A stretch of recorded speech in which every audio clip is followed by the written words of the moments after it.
Pemirsa, terima kasih Anda masih bersama kami. Kita masih membahas mengenai child grooming. Nah, dokter, tadi ada fakta atau mitos yang belum dijawab nih.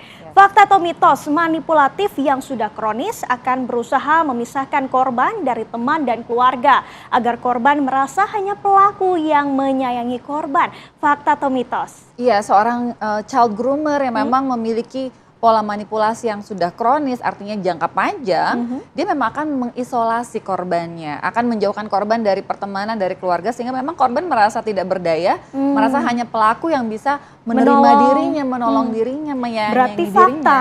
Ini adalah suatu fakta. Oke.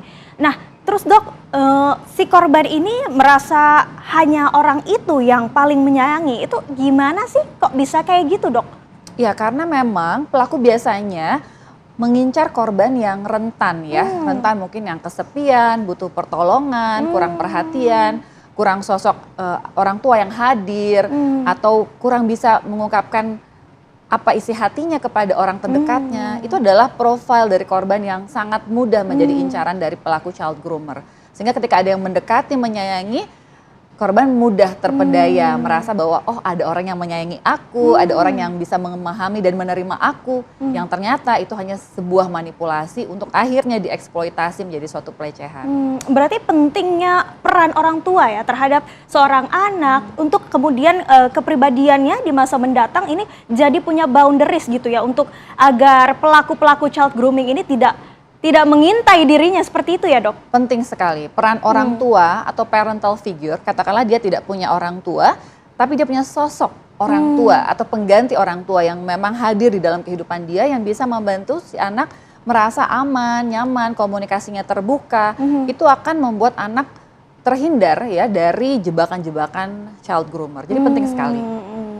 Oke, nah dok, ini ada fakta atau mitos lagi nih, dok.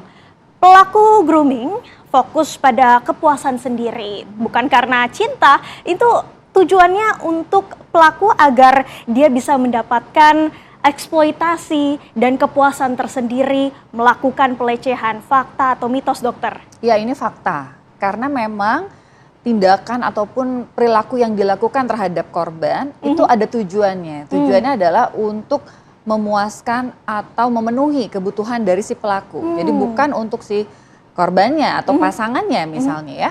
Sehingga memang jarang sekali yang memang didasari oleh rasa cinta yang tulus. Karena pasti ada ujungnya ya, ada maunya gitu. Entah itu eksploitasi secara seksual paling sering, ataupun fisik, emosional, kadang-kadang finansial juga gitu. Jadi memang ada tujuan untuk kepentingan dari si pelaku. Nah dok, tapi kalau pelaku child grooming ini jika kita didefinisikan dalam kesehatan itu sebenarnya apa, dok? Apakah dia penyakit NPD atau apa gangguan mentalnya tuh, dok? Iya, memang child groomer ini atau pelaku child grooming adalah suatu istilah yang kita lekatkan kepada seseorang yang melakukan tindakan kepada anak di bawah umur, pendekatan untuk mengeksploitasi ya. Apakah orang ini punya gangguan? Itu beda cerita, karena butuh dieksplorasi lebih lanjut.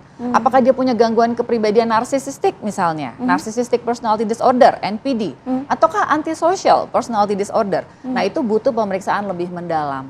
Jadi memang tidak bisa disamaratakan bahwa child groomer sudah pasti NPD, tidak selalu, tapi seorang pelaku kekerasan memiliki aspek narsistik atau aspek manipulatif di dalam dirinya. Nah dokter, kita akan lanjutkan lagi perbincangan kita. Kita akan saksikan dulu nih tayangan berikut ini mengenai gangguan mental yang berbahaya jika tidak ditangani.